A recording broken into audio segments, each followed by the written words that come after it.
আসসালামু আলাইকুম, welcome back to Saida's kitchen. আজকে আমি আপনাদের সাথে একটা রেসিপি শেয়ার করব, সেটা হচ্ছে খাজা রেসিপি। কীভাবে এই রেসিপিটা করতে হয় আমি আপনাদের সাথে তা শেয়ার করব। চলুন দেখে আসি রেসিপিটা। প্রথমে আমি এখানে 3 কাপ ময়দা নিয়েছি।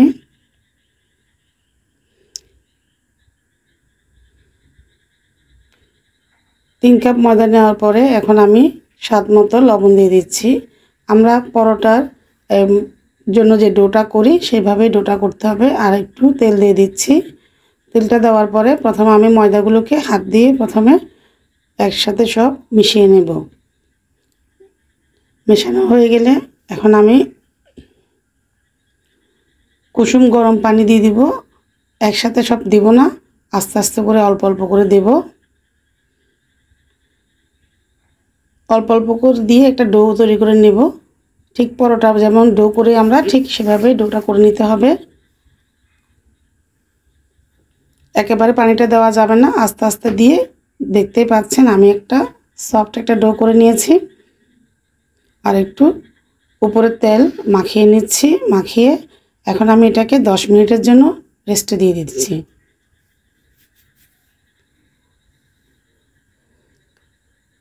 10 মিনিট রেস্টে রাখার পরে দেখতে পাচ্ছেন ডোটা একদম নরম হয়ে গেছে। আবার আমি ডোটাকে ভালোভাবে মেখে নেব। ভালোভাবে ময়ান করার পরে এখন আমি একটা ডোটা করার পরে এখন আমি এগুলিকে ভালোভাবে লেচি কেটে নেব। যেভাবে আমরা রুটি বানাই ঠিক সেভাবে আমি এভাবে লেচি কেটে নেব। আর যে দেখতেই পাচ্ছেন এখানে আমি কিন্তু কর্নফ্লাওয়ার দিয়ে এটাকে বেলছি। আপনারা ইচ্ছে করলে ময়দা দিয়েও বেলতে পারেন। কর্নফ্লাওয়ার দিয়ে বেললে এটা একটু মচমচে হবে, তাই আমি কর্নফ্লাওয়ার দিয়ে এটাকে বেলছি। আপনারা ইচ্ছে করলে ময়দা দিয়েও বেলতে পারেন। এভাবে ঠিক আমি রুটিটা বেলে নেব। ঠিক বড় হবে না, ছোট হবে না, মাঝারি সাইজের। আমি আপনাদেরকে দেখিয়ে দিচ্ছি। এত পাতলা হবে না, মোটা হবে না। আমি প্রায় 6টার মতো করে এভাবে রুটি বেলে নিয়েছি। এখন খাজাগুলি কিভাবে বানাতে হবে সেগুলো আমি দেখিয়ে দিচ্ছি। প্রথমে আমি রুটিটাকে রাখলাম। রাখার পরে এখানে আমি একটু তেল মেখে দিব। প্রথমে একটা আমি বাটিতে তেল নিয়ে নিয়েছি, পুরো রুটির মধ্যে তেল দিয়ে দিয়েছি এবং একটু কর্নফ্লাওয়ার ছিটে দিয়েছি। পরে এই রুটির উপরে আরেকটা রুটি দিয়েছি, আবার একটু তেল দিয়ে দিয়েছি, আর একটু কর্নফ্লাওয়ার দিয়ে দিয়েছি, আবারও একটা রুটি দিয়েছি। এবার 3টে রুটি হয়েছে। এখন আরও 3টে ঠিক এভাবে আমি একইভাবে দিয়ে দিব। একটা রুটি দিবেন, তারপরে আবার একটু তেল দিবেন। তেল দেওয়ার পরে একটু কর্নফ্লাওয়ার ছিটিয়ে দিবেন। এভাবে করে 6টা রুটি আমি একসাথে দিয়ে দিব। ওই যে বললাম কর্নফ্লাওয়ার না থাকলে আপনারা ইচ্ছে করলে ময়দাও দিতে পারেন, কিন্তু তেলটা আর ময়দা বা কর্নফ্লাওয়ার যেটাই দেন অবশ্যই সেটা দিতে হবে। এখন দেওয়ার পর আমি 6টা রুটি ঠিক একইভাবে বেলে নিচ্ছি। একটু বড় করে বেলে নিচ্ছি, দেখতেই পাচ্ছেন। আসলে এটা দেখেই বুঝে নিতে হবে আমি কিভাবে করছি। আমি আর একটু কর্নফ্লাওয়ার ছিটিয়ে দিয়েছি।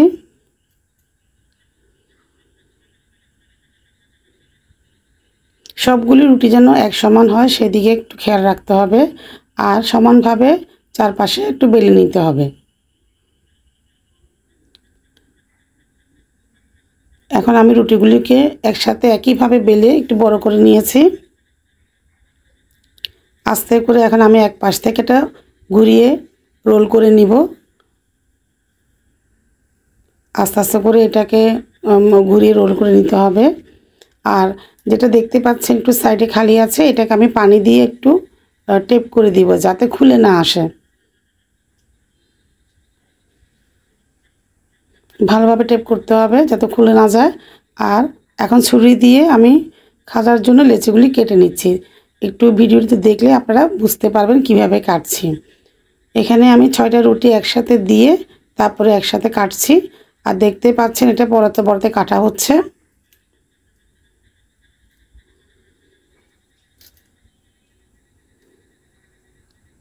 সবগুলি কেটে নেওয়া হয়েছে।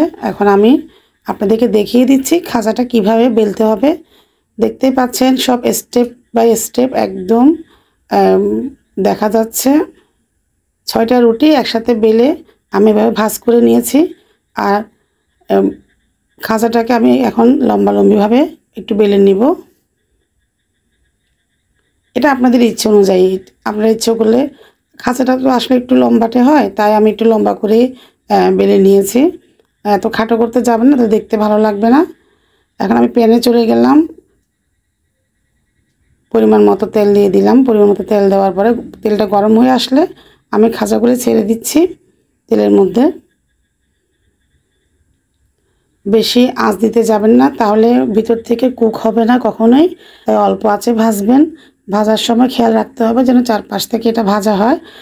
আমি একটা চামচ দিয়ে আগে সব জায়গায় তেলটাকে দিয়ে দিচ্ছি, যাতে খাজার ভিতরে তেলটা ঢুকতে পারে। আর খাজাগুলি দেখতে পাচ্ছেন স্কিনে এটা ফুলে উঠছে। এভাবে ব্রাউন কালার হয়ে আসলে আপনারা বুঝতে পারবেন যে এটা হয়ে গেছে।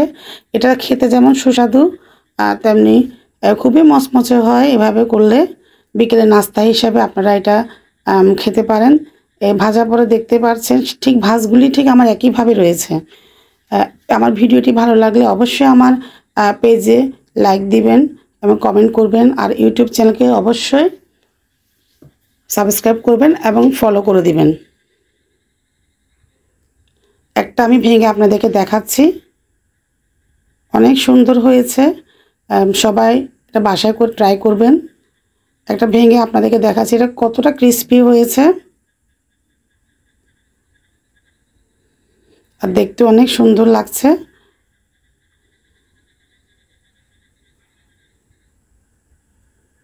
এই যে আমি এখন একটা ভেঙে দেখাচ্ছি।